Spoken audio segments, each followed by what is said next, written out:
Bonjour à tous et bienvenue sur ma chaîne.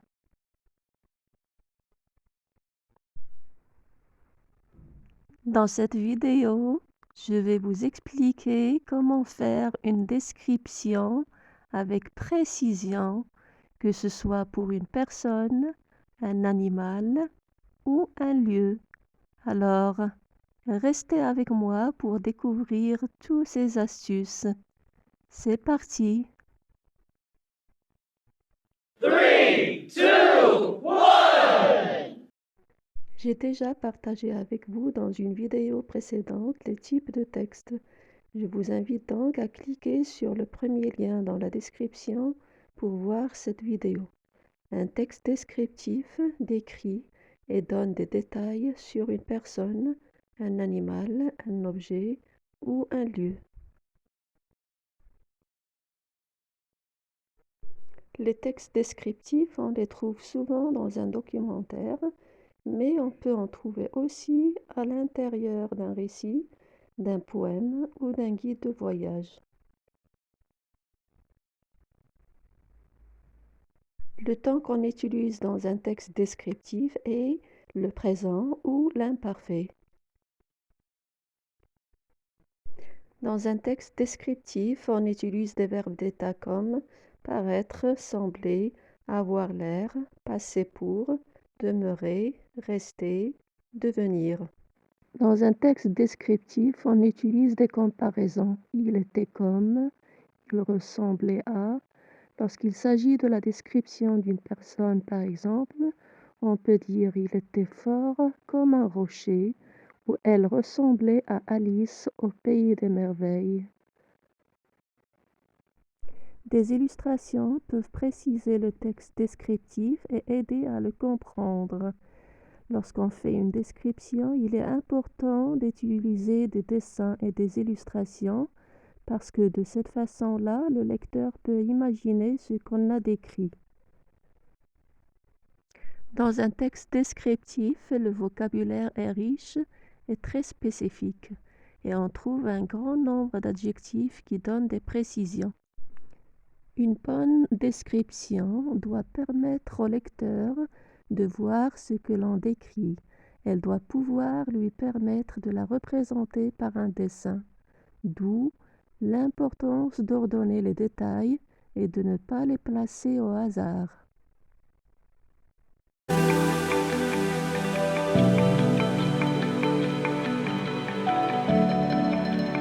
Dans cette première partie, on va découvrir comment décrire un personnage ou faire son portrait. Faire le portrait d'un personnage, c'est le représenter sur le plan physique, c'est-à-dire décrire son visage et son corps. Et sur le plan moral, c'est-à-dire parler de son caractère. Pour décrire le caractère d'une personne, on peut dire par exemple « il est sage » ou « elle est sage ». Il est drôle ou elle est drôle. Il est généreux ou elle est généreuse. Il est honnête ou elle est honnête. Il est indécis ou elle est indécise. Quelqu'un qui est indécis, c'est quelqu'un qui ne peut pas prendre une décision facilement. Il est grincheux ou elle est grincheuse. Quelqu'un est grincheux, c'est-à-dire de mauvaise humeur. Il est méchant ou elle est méchante. Pour décrire une personne, on peut parler aussi de ses goûts, c'est-à-dire ce qu'il aime, ce qu'il déteste. Il aime par exemple le brocoli ou il déteste le brocoli. Il aime l'école. Il aime les maths. Il déteste le français. Il déteste la couleur bleue. Il aime les pizzas. Il aime le chocolat. Il déteste le cinéma. Il aime les films romantiques. Il aime lire. Il déteste regarder la télévision. Il aime jouer aux jeux vidéo. Pour faire la description d'une personne, je réfléchis bien à ce que je veux écrire sur mon personnage. Deuxièmement, je note mes idées dans mon cahier de brouillon. Troisièmement, je liste les caractéristiques de son aspect général. Pour parler de l'aspect général d'une personne, il faut préciser son genre. Est-ce qu'il s'agit d'un homme, d'une femme, d'un garçon ou d'une fille?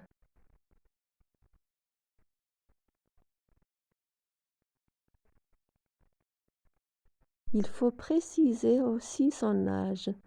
Est-ce qu'il est jeune ou elle est jeune? Est-ce qu'il est vieux ou est-ce qu'elle est vieille? Est-ce qu'il est âgé ou est-ce qu'elle est âgée? On parle aussi de l'apparence. Il est beau, elle est belle. Il est mignon, elle est mignonne.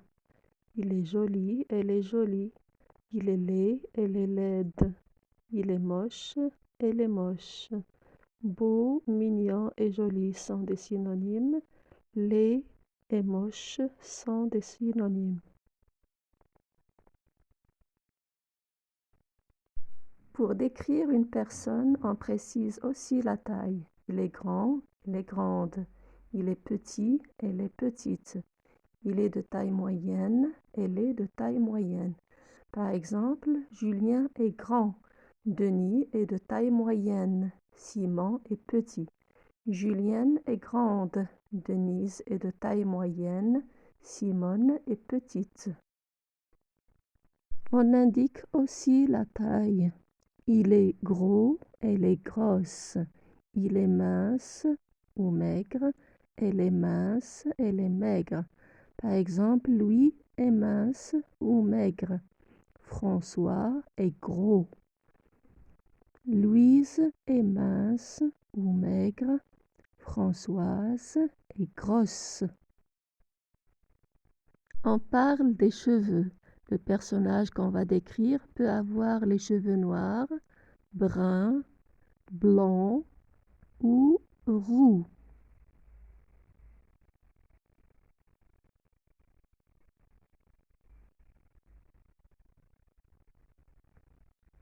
Pour celui qui a les cheveux bruns, on dit qu'il est brun ou qu'elle est brune. Celui ou celle qui a les cheveux blancs, on dit qu'il est blanc ou qu'elle est blonde. Celui ou celle qui a les cheveux roux, on dit qu'il est roux ou qu'elle est rousse. On peut parler aussi des types de cheveux. Notre personnage, par exemple, a les cheveux raides, ondulés, bouclés ou crépus. Notre personnage peut avoir aussi des cheveux courts ou des cheveux longs.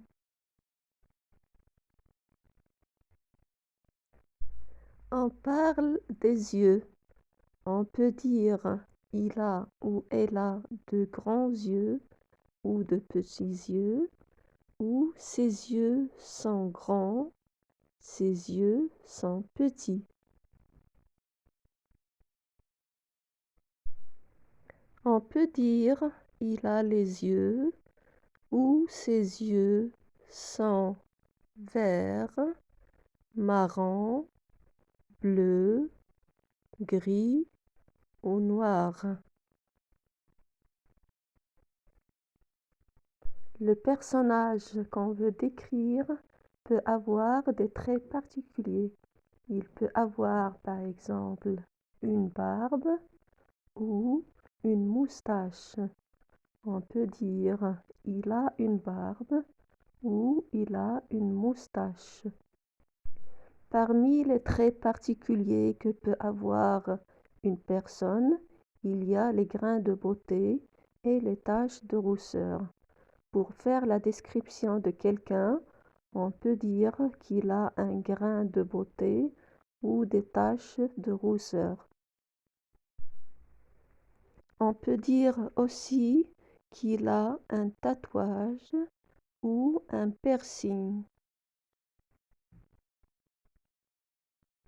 On décrit aussi ses vêtements.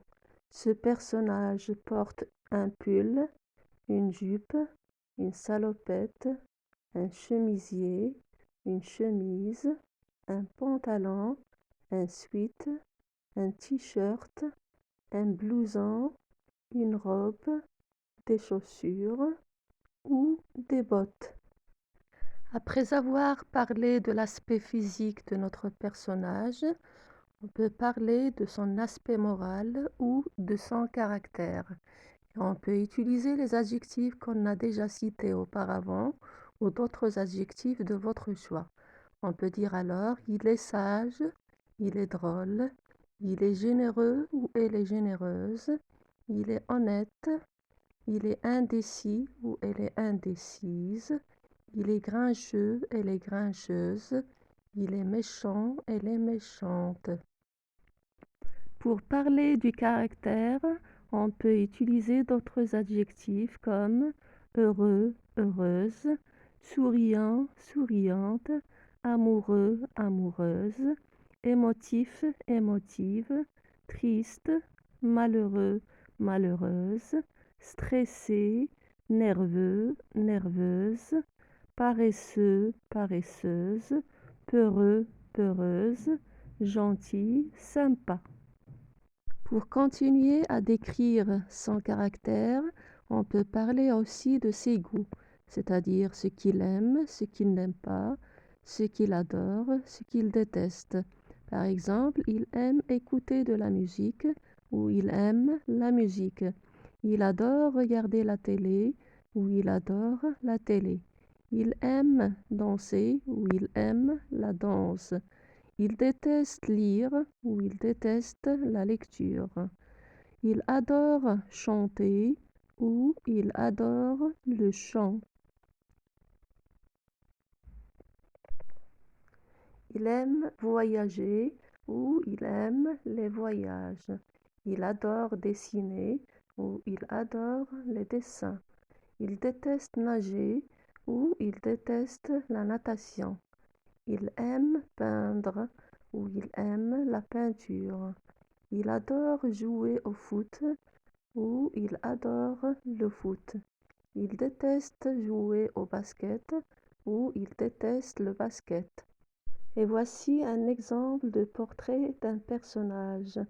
On va parler d'Astérix, un personnage de bande dessinée que vous connaissez tous. Et on va tout d'abord parler de son aspect physique. Astérix est un petit personnage à moustache et avec un grand nez. Il porte un gilet noir, un pantalon rouge et des chaussures. Il a aussi une épée courte et une petite gourde qui contient de la potion magique. Il porte un casque muni d'ailes qui changent de position selon l'humeur du héros. Et on va passer maintenant à son aspect moral ou son caractère.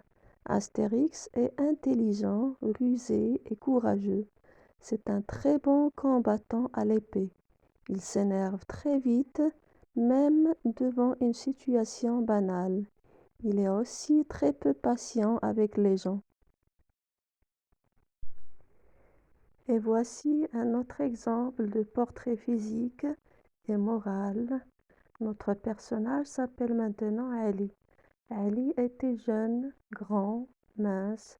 Il avait les joues roses, les cheveux couleur de sable. Vêtu d'une jaquette verte et d'un pantalon bleu, il portait un chapeau orné d'une plume.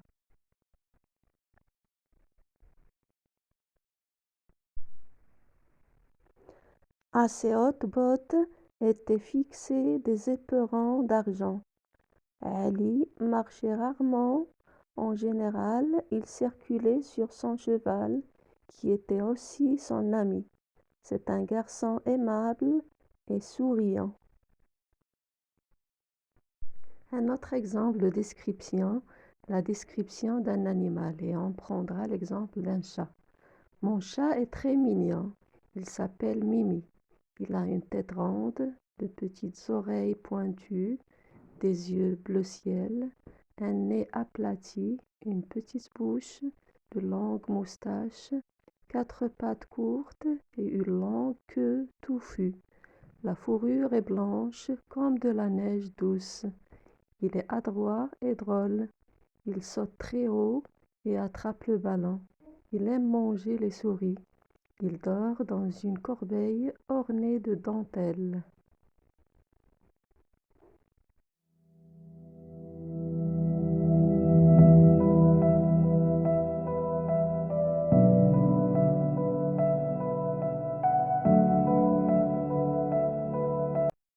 Pour faire la description d'un lieu, il faut le présenter de manière à ce que le lecteur puisse se le représenter ou se l'imaginer le plus précisément possible. Et pour ce faire, il y a des éléments à respecter. Premièrement, il faut organiser l'espace selon un certain ordre en utilisant les indicateurs d'espace suivants.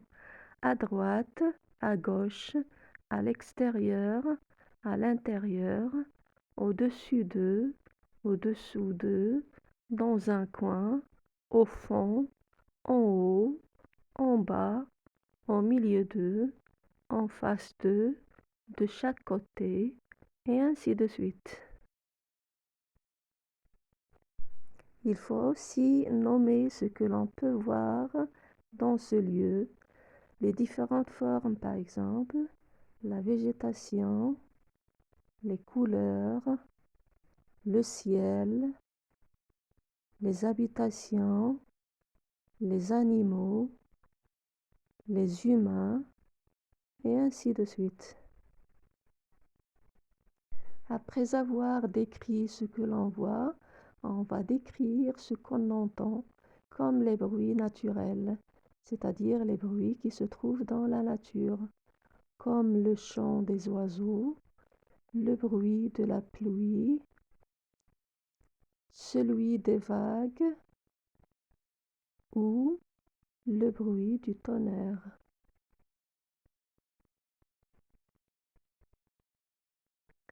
Les bruits qu'on décrit peuvent être naturels ou humains, c'est-à-dire provoqués par l'homme, comme les applaudissements, le chant, la course, et ainsi de suite. Ces bruits humains peuvent être aussi des cris, des pleurs ou des rires, comme ils peuvent être des sifflements ou de la toux, c'est-à-dire l'action de tousser. On décrit aussi ce que l'on peut toucher, comme les objets, les végétaux, les maisons. On décrit ce que l'on peut goûter, comme les fruits, les légumes, l'eau, et ainsi de suite. Ce que l'on peut sentir, comme les odeurs agréables, les odeurs désagréables ou nauséabondes. On décrit aussi ce que l'on éprouve, c'est-à-dire quel était notre sentiment en voyant ce lieu. Est-ce que c'est un sentiment de détente, un sentiment d'apaisement ou d'angoisse? Comme je l'ai déjà mentionné au début, pour décrire un lieu, on a besoin d'adjectifs.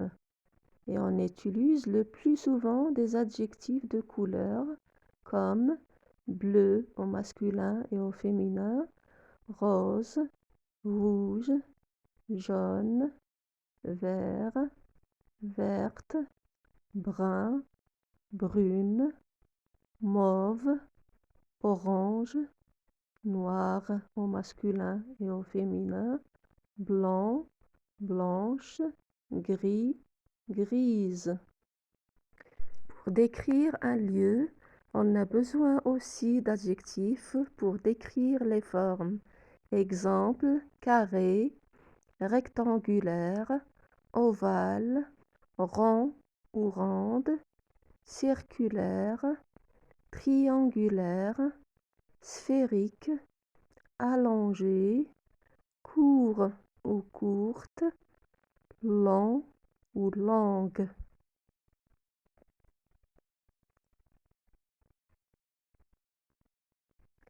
Pour décrire un lieu, on a besoin aussi d'adjectifs relatifs à la vue. Exemple, brillant, brillante, lumineux, lumineuse, coloré, sombre, clair, flou au masculin et au féminin. On a aussi besoin d'adjectifs relatifs au goût. Exemple, sucré, salé, amer, acide, brûlé, épicé, fade, c'est-à-dire sans saveur, exquis, c'est-à-dire qui a un goût agréable, délicieux ou délicieuse, vinaigré, goûteux ou goûteuse, piquant. On a besoin d'adjectifs relatifs à l'ouïe, exemple rythmé, aigu, grave, fort ou forte, résonnant ou résonnante.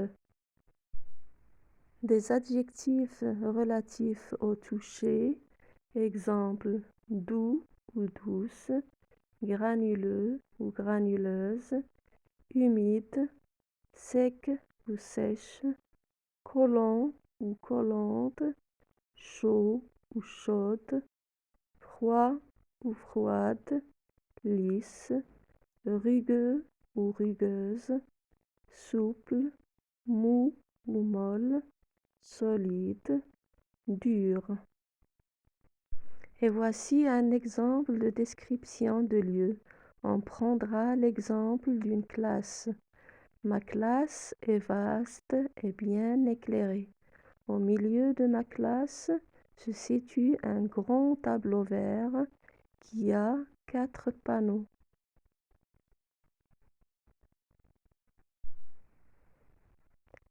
À gauche, il y a un meuble en bois sur lequel sont disposés des livres.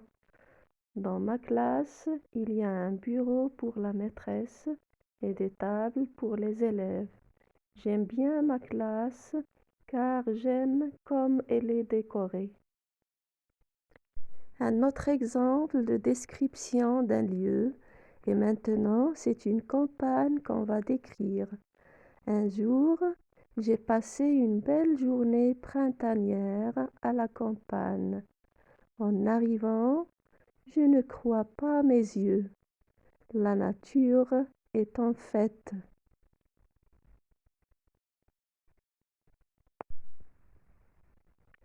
Des herbes fraîches couvrent la terre comme un tapis vert décoré de fleurs multicolores qui parfument l'atmosphère d'une odeur magnifique.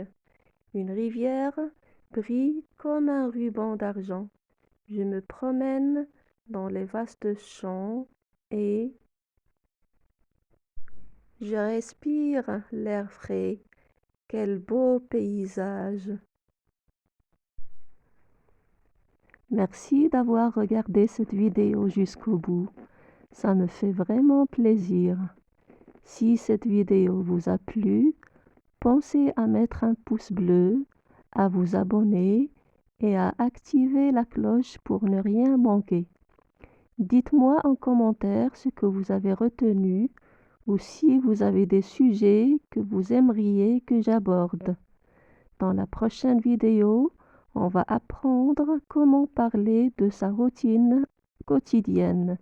Alors, restez connectés, prenez soin de vous et on se retrouve très bientôt pour une nouvelle vidéo.